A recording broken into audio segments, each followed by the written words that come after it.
కొత్త రేషన్ కార్డుల కోసం ఆశగా ఎదురు చూస్తున్నారు జనం. గతంలో అప్లై చేసుకున్న వారితో పాటు కొత్తగా అప్లై చేసుకుంటున్న వారికి కార్డ్స్ ఇవ్వాలని డిమాండ్ చేస్తున్నారు. 6-7 సార్లు అప్లై చేసినా ఇప్పటికీ రేషన్ కార్డు రాలేదంటున్నారు జనం. ఇప్పటికే 4 లక్షలకు పైగా దరఖాస్తులు పెండింగ్ లో ఉన్నట్లు చెప్తున్నారు అధికారులు. 2-3 రోజుల్లో గైడ్ లైన్స్ వస్తాయని, అప్పుడే రేషన్ కార్డుల జారీ ప్రాసెస్ స్టార్ట్ అవుతుందని అంటున్నారు. మరిన్ని వివరాలు బేగంపేట రేషనింగ్ కార్యాలయం నుంచి నరేందర్ అందజేస్తారు. ఎట్టకేలకు రాష్ట్ర ప్రభుత్వం కొత్త రేషన్ కార్డులు ఇవ్వడానికి సిద్ధమైంది. ఇప్పటికే 4,92,000తో పాటు మరో 4-5 లక్షల మంది కొత్తగా అప్లై చేసుకోవడానికి సిద్ధమయ్యారు. ఇటీవల పెళ్ళైన వాళ్ళు కావచ్చు, పాత వాళ్ళు రేషన్ కార్డు అప్లై చేస్తే కూడా రాని వాళ్ళు కావచ్చు, చాలా పెండింగ్లో ఉన్నటువంటి అప్లికేషన్తో పాటు కొత్త వాళ్ళు కూడా చాలామంది రేషన్ షాప్స్ దగ్గరికి, అలాగే రేషనింగ్ అధికారుల దగ్గరికి రావడం జరుగుతుంది. పాత కార్డు ఇది మేము లాస్ట్ ఇయర్ అప్లై చేసిన జూన్లో, మరి ఇంతవరకు రాలేదు. మరి ఇక్కడికి వస్తేనేమో వాళ్ళు మళ్ళీ మాకు ఆర్డర్స్ రాలేదు అని అంటున్నారు. ఇక్కడ రేషన్ ఇక్కడ ప్యాడేస్ అక్కడ వచ్చి అడిగితే మరి ఇంకా ఆర్డర్స్ రాలేదు అని చెప్తున్నారు. ఇక్కడ మాకు రేషన్కు మాకు తగిలే అవుతున్నది. చూడొచ్చు, చాలామంది చాలా సుదీర్ఘ ప్రాంతాల నుంచి రావడం జరిగింది. ఒక పక్క కోవిడ్ ఉంది, కోవిడ్ విపరీతం ఉన్న నేపథ్యంలో కూడా రేషన్ కార్డులు ఇప్పుడు తప్ప మళ్ళీసారి ఇవ్వరేమన్న ఉద్దేశంతో కూడా చాలామంది ఇక్కడ కౌంటర్ల దగ్గర నిలబడుతున్నారు. 4 ఇయర్స్ నుంచి తిరుగుతున్నాము. వాళ్ళు వస్తాము, మేము ఎంక్వైరీ చేస్తాము అంటున్నారు. వచ్చింది లేదు, చేసింది లేదు సార్. తిరిగి యాస్టకు వస్తుంది మాకు. ఇక్కడ హెడ్ ఆఫీస్ దగ్గర రావడం కానీ అక్కడ లోకల్ ఏమైనా అడిగారా? ఇక్కడికి వస్తే డైరెక్ట్ వీళ్ళు మేము వస్తామమ్మా, మీరు వెళ్ళండి, మేము వస్తాం, ఎంక్వైరీ చేస్తాం అంటున్నారు సార్. వచ్చింది లేదు, ఒక రోజు చూసింది లేదు. 4 సంవత్సరాల నుంచి వస్తున్నాం, తిరుగుతున్నాం, వెళ్తున్నాం. ఏం పని చేస్తుంటారమ్మా మీరు? మేము కూలీ నాలు చేసుకుంటాం సార్. మాకేం జాబులు లేవేం లేవు సార్.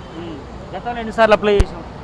ఇప్పటికే 6-7 సార్లు అప్లై చేసిన సార్. మేము వస్తాం, ఎంక్వైరీ చేస్తాం అంటున్నారు కానీ వచ్చింది లేదు సార్. మనం ఒక్కసారి చూడొచ్చు, దాదాపు 5-6 సార్లు అప్లై చేశారు. 5-6 సార్లు అప్లై చేసినా కూడా ఎప్పుడు కూడా ఎంక్వైరీకి వస్తాము, మీకు రేషన్ కార్డు వస్తుందని భరోసా ఇచ్చారు. లోకల్ లీడర్స్ కూడా చాలామందికి ఒక భరోసా ఇచ్చారు. కానీ ఇంతవరకు కూడా రేషన్ కార్డు రాక దిక్కు ముక్కు లేక మళ్ళీ హెడ్ ఆఫీస్ దాకా రావాల్సిన పరిస్థితి వస్తుంది. రేషనింగ్ అధికారులు మన దగ్గర. మేడం చెప్పండి, చాలామంది మన హైదరాబాద్లో కొన్ని వేల అప్లికేషన్స్ ఆల్రెడీ గతంలో అప్లై చేశారు, మళ్ళీ చేస్తున్నారు. ఎక్కడ పొరపడతారు? గైడ్ లైన్స్ అనేది వస్తుంది మనకి ఒక 2-3 డేస్లో. After coming the guidelines definitely మన paper press clipping, TV channels ద్వారా పబ్లిక్ అనేది ఇన్ఫర్మేషన్ అనేది హైయర్ అఫీషియల్స్ కంపల్సరీ అన్ని న్యూస్ పేపర్ ద్వారా వెళ్తుంది. రిగార్డింగ్ ద పబ్లిక్ కూడా నథింగ్ టు వరీ. అందరికీ ఎలిజిబుల్ క్యాండిడేట్స్కి అనేది కంపల్సరీ వాళ్ళ సోషల్ స్టేటస్ని బట్టి వెరిఫికేషన్ అయ్యి వాళ్ళకి రేషన్ కార్డ్ అనేది ఇష్యూ అవుతుంది. అట్ ప్రజెంట్ ఏంటిది, they should not approach brokers and out side people. చాలా కైండ్ ఆఫ్ మాకు కూడా వినపడుతుంది. అలాంటి ఏం అప్రోచ్ కాకుండా మీ సేవ కూడా అట్ ప్రజెంట్ క్లోజ్ ఉంది, అది కూడా ఓపెన్ అవుతుంది. డెఫినెట్లీ మా దగ్గర కూడా ఒక ఫిగర్ ఉంది, హోల్స్ హైదరాబాద్లో ఎంత balance application to be verify. So definitely ఎంతమంది హైదరాబాద్లో అప్లై చేసి ఉన్నారు మేడం కొంతకాలంగా? అంటే మొత్తం లైక్ సిటీలో లైక్ సర్కిల్ వైజ్ ఉంది, ఏరియా వైజ్ ఉంది. ఏ సర్కిల్ ఏరియా వైజ్ వాళ్ళు ఆ సర్కిల్ ఏఎస్ఓ ఆఫీస్కి అప్రోచ్ అవుతే డెఫినెట్లీ వాళ్ళకి అనేది వాళ్ళ గ్రివియన్స్ అనేది will be taken. As per the grievance definitely మా ఒక వెరిఫికేషన్ ఆఫీసర్ ఇంటికి వెళ్తాడు.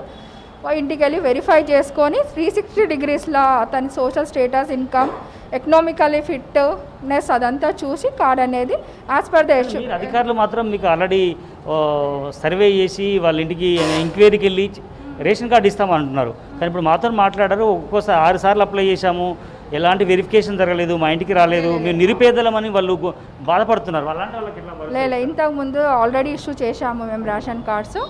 అదొక టాస్క్ అనేది కంప్లీట్ అయిపోయింది. ఇప్పుడు మళ్ళీ ఇదొక డ్రైవ్ అనేది గైడ్ లైన్స్ వస్తుంది 2 డేస్లో. గైడ్ లైన్స్ 2-3 డేస్లో అయినాక మనం కంపల్సరీ ప్రెస్ ద్వారా మనం ఇన్ఫర్మేషన్ అనేది పాస్ ఆన్ చేస్తారు. చివరిగా మేడం, చాలామంది ఇప్పుడు ఆల్రెడీ గతంలో అప్లై చేసుకున్న వాళ్ళకే రేషన్ కార్డు వస్తాయా కొత్తవి, లేదంటే ఇప్పుడు కొత్తగా అప్లై చేసుకున్న వాళ్ళకి అవకాశం ఇస్తుంది? గైడ్ లైన్స్ ఇంకా రాలేదు కదండి. గైడ్ లైన్స్ వస్తే డెఫినెట్లీ ఇస్తారు, ఇవ్వకుండా అయితే ఉండరు. డెఫినెట్లీ గైడ్ లైన్స్ ప్రకారం మనం ఫాలో అవుతాం. దీనికి సంబంధించి స్టేట్ వైడ్గా కూడా దాదాపు 4.5 లక్షలకు పైబడి ఆల్రెడీ రేషన్ కార్డు ఇవ్వడానికి రాష్ట్ర ప్రభుత్వం నిర్ణయించింది. అయితే కొత్త వారికి కూడా ఇస్తుందా లేదా, అప్లై చేసుకోవాలి లేదా అనేది మాత్రం ఈ సబ్ కమిటీ ఇచ్చే రివ్యూ మీటింగ్ తర్వాతనే ఒక క్లారిఫై వచ్చే అవకాశం కనిపిస్తుంది.